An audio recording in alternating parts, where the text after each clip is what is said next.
बताने के लिए, हमें ये बताने के लिए कि जिस काल की नगरी में तुम सुख ढूंढ रहे हो, जिस काल की नगरी, मृत्यु की नगरी में तुम जीवन ढूंढ रहे हो, जिसमें तुम सुख सुविधाएं ढूंढ रहे हो, भाई ये सुविधाएं तुम्हें ज्यादा लंबा सुखी रहने वाली नहीं है।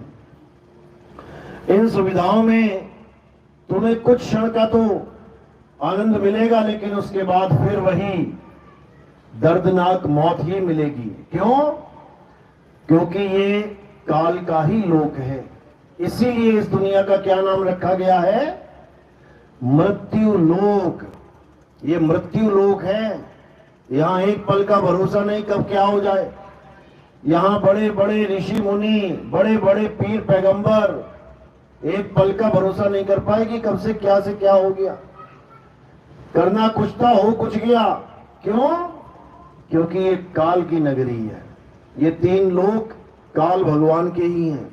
कबीर साहब समझा रहे हैं वाणी में, तीन लोक एक जेल है और पाप पुण्य दो जाल, सारा जग भोजन बना खाने वाला काल।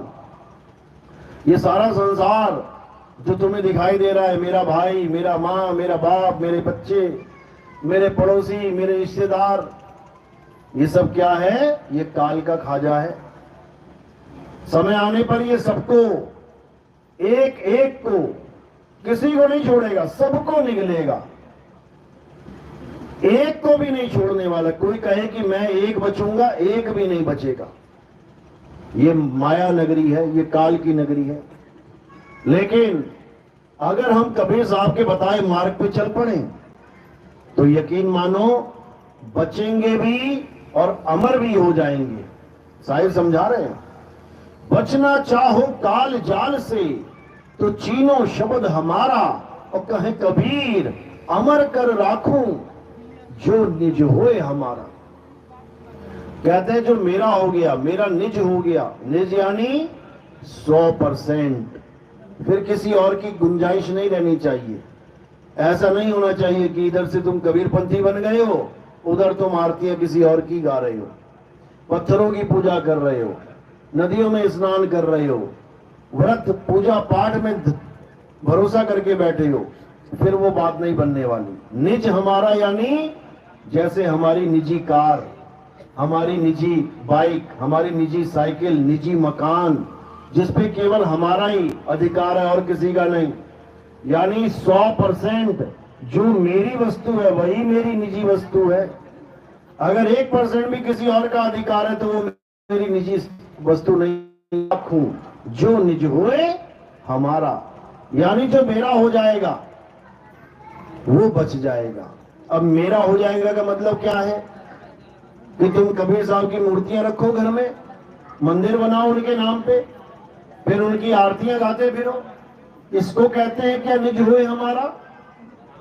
बिल्कुल नहीं, बिल्कुल नहीं। कैसे होंगे? जब हम उनके शब्द को चीनेंगे, जब उनके बताए हुए सार शब्द को जानेंगे, जब उस सार शब्द को प्राप्त करेंगे तो हम 100% उसी मालिक के हो जाएंगे। क्यों? कैसे? क्योंकि जैसे हमें सार शब्द की प्राप्ति होगी तो क्या होता है, उसी वक्त तुम्हारी सारी चेतना, जितना भी तुम्हारा ध्यान पूरे संसार में फंसा होता है, वो क्या हो जाता है? उसी वक्त सार शब्द में ये सूरत लीन हो जाती है। कितने % होती है? 100%। यानी पूरी सूरत कहां चली जाएगी? शब्द में समा जाएगी। उसे कहते हैं सूरत समाए शब्द में, और वाको काल न खाए, जाप मरे अजपा मरे, अनहद भी मर जाए।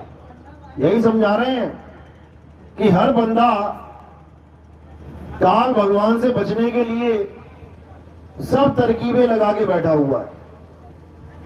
मंदिर वाले उसी काल को यमराजा बता देते हैं कि वो यमराज है, तुम्हें नरकों में डालेगा। अब उनसे पूछो कि नरकों से कैसे बचा जाए, कहेंगे भगवान जी की पूजा करो। अब किसी जपी के पास चले जाओ जो मंत्र जपता है, उसको पूछो भगवान से मिलने का क्या रास्ता है, काल से बचने का क्या रास्ता है, क्या बोलेगा? नाम जपो। हिंदू है तो कहेगा राम राम जपो, राधे राधे जपो, ओम नमः शिवाय जपो। मुसलमान अगर बाबा मिल गया तुम्हें, वो क्या कहेगा? अल्लाह अल्लाह जपो, खुदा खुदा करो। सिख बाबा जी मिल गए तो क्या करेगा? तो तुम्हें वाहिगुरु वाहिगुरु जपो। परम तत्व कहते हैं, बोला ना साहिब ने, श्वासा की कर सिमरनी, कर अजपा का जाप, और परम तत्व का ध्यान धर, सो हम आपे आप। कितना क्लियर बताया। लेकिन लोग क्या करने लग गए? लोग सोहम सोहम जपने लग गए। और साहिब समझा रहे हैं कि सोहम आपे आप, तू खुद ही सोहम हो जाएगा।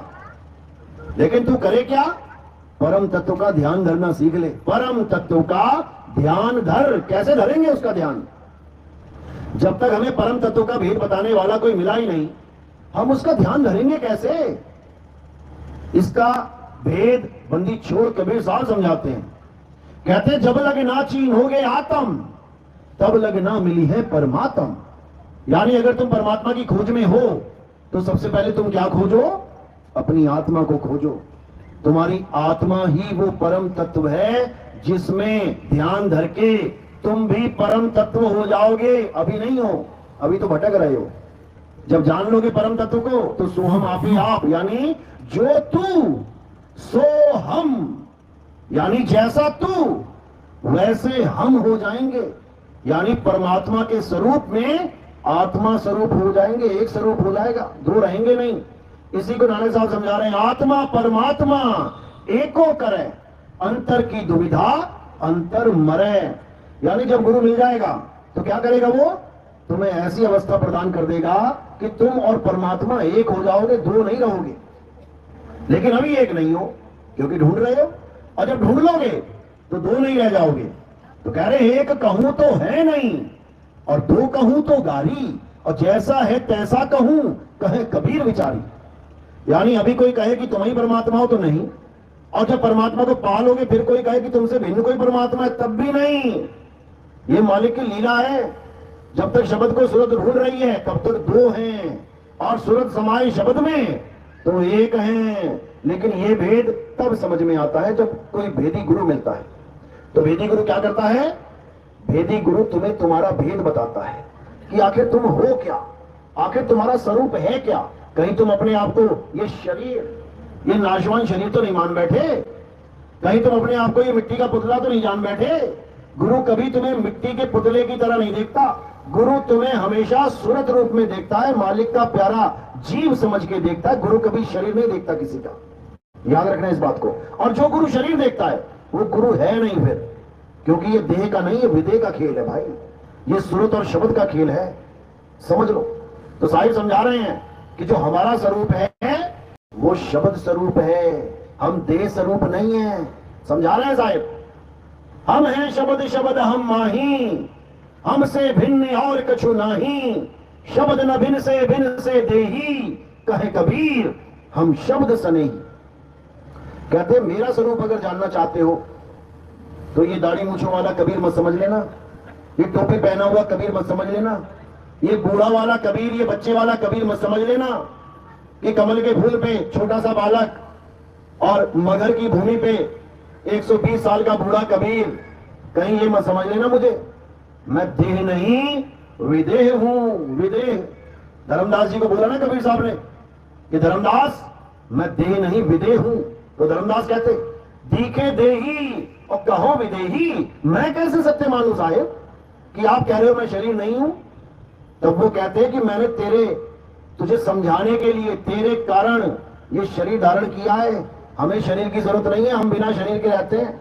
तुझे समझाने के लिए कि तू बार बार 84 में ना चला जाए, तो काल के जाल में ना फंस जाए, इसलिए तुझे चिताने के लिए मैं देह रूप धारण करके आया हूं। और ये देह भी कोई ऐसी देह नहीं है कि जैसे तुम धारण करके आए हो 5 तत्व की, मां के गर्भ में से लेके आए हो। मेरी देह कैसी है? तेज पुंज की देह धर आए, कबीर काया कहाए। यानी मेरा शरीर ऐसा नहीं है जैसे मिट्टी का तुम्हारा है। 52 कसनियां ली गई कबीर साहब की, 52 बार मारा गया, उनको मारने की कोशिश की गई, एक बार भी ना मरे। तलवारें चलाई, गोलियां चलाई, तोप चला दी, सांपों से कटवाया, बिच्छुओं से कटवाया, नदियों में डुबा दिया पत्थर बांध के। गुरु ग्रंथ साहब में भी लिखा है ये कहते गंगा की लहर में मेरी टूटी जंजीर, मृगशाला पे बैठे कबीर। ये गुरु ग्रंथ साहब में दर्ज है वाणी, और दुख के साथ कहना पड़ता है कि कबीर पंथी ही नहीं मानते कि कबीर साहब की 52 कसमियां हुई थी। वो कहते हैं ऐसा कैसा कबीर है, पत्थर बांध के नदी में फेंक दिया, वो ऊपर आ गया, लहर के ऊपर बैठ गया, ये सब बकवास है, ये गब्बड़बाजी है, ये कबीर पंथियों का हाल है। और देखो सिख भाई अपने ग्रंथ में वाणी दर्ज करके बैठे हैं, गंगा की लहर मेरी टूटी जंजीर और मृगशाला पे बैठे कबीर। गंगा की लहर के ऊपर मृगशाला बन गई अपने आप, और जो कबीर साहब को पत्थर बांध के डुबाया गया था वो ऊपर बैठे मिले उसके। गुरु ग्रंथ साहब में वाणी दर्ज है, कोई गलत फहमी मत रहना कि कबीर साहब को केवल एक आम कवि बना के इन्होंने पेश कर दिया।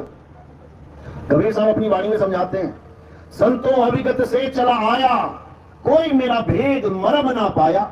बिल्कुल क्लियर ही कर दिया उन्होंने कि ना तो मेरा भेद किसी को पता लगा, ना मरम जान पाए कि मैं क्यों आया हूं।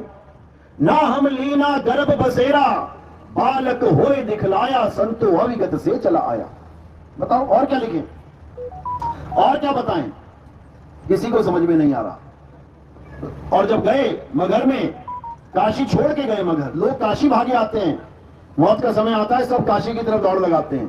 कबीर साहब सारी उम्र काशी में रहे, और जब 120 साल पूरे करके जाने की लीला समाप्त करने की बारी आई तो काशी छोड़ के मगहर चले। ये निरंजन का खेल है, ये हमेशा चलता ही है।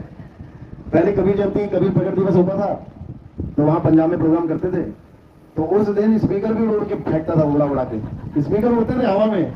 वाह रे वाह, वहां चौकी पे बैठ जाते थे। तो ये हमारा पुराना रिश्ता है निरंजन भाई से।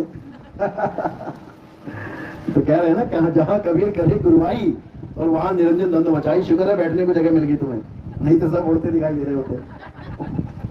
चलो खैर, उसका काम ही यही है। वो नहीं चाहता कि उसकी दुनिया उजड़े, वो नहीं चाहता कि किसी के कान में ये मूल ज्ञान जाए, उसकी दुनिया खत्म होती है। ये जो तुम्हें संसार दिखाई दे रहा है ना, 84 में भटका रखा है सबको, और उसी में ये जीव सुख ढूंढ रहा है। बताओ, बकरा बना दिया, क्या सुख ढूंढेगा बताओ जरा। घास खाएगा हरी हरी, उसके बाद कसाई पकड़ के गर्दन उड़ा देगा, मैं करते रह जाओगे, कोई ना सुनने वाला। अभी ये जो इंसान जन्म मिला ये बड़ा इंपॉर्टेंट है। अगर ये जन्म तुमने बर्बाद कर लिया तो तुम्हारी सुनवाई नहीं होगी कहीं पे भी। तो तुमने क्या करना है, ये इंसान जन्म जो है ना, इसको बड़ा सोच समझ के गुजारा करना है तुमने। सबसे बड़ा कर्मों का जाल इंसान के ऊपर लदा हुआ है।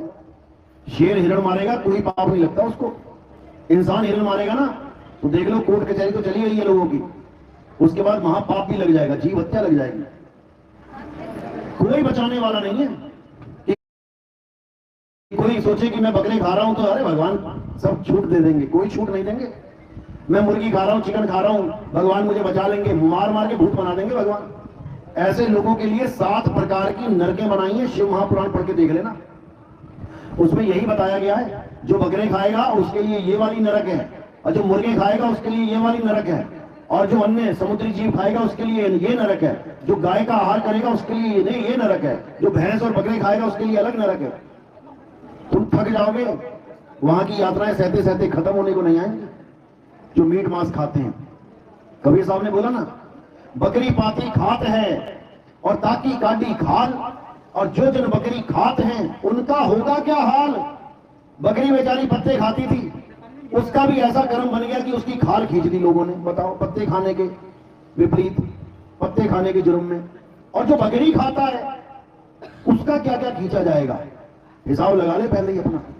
और ऐसी दर्दनाक मौतें होंगी, ऐसी दर्दनाक मौतें तुम सोच भी नहीं सकते। अगर तुमने जीव हत्या, जीवों को दुखी किया तुमने, बहुत दुर्गति होगी। तो इसलिए कर्मों का जाल बहुत बुरा है। कर्मों के जाल से बचने का एक ही रास्ता है, और वो क्या है, आत्मज्ञान, आत्मा का ज्ञान। जैसे ही तुम्हें आत्मा का ज्ञान हो गया, समझ लो कि तुम कर्म के बंधन से निकल गए, नहीं तो कोई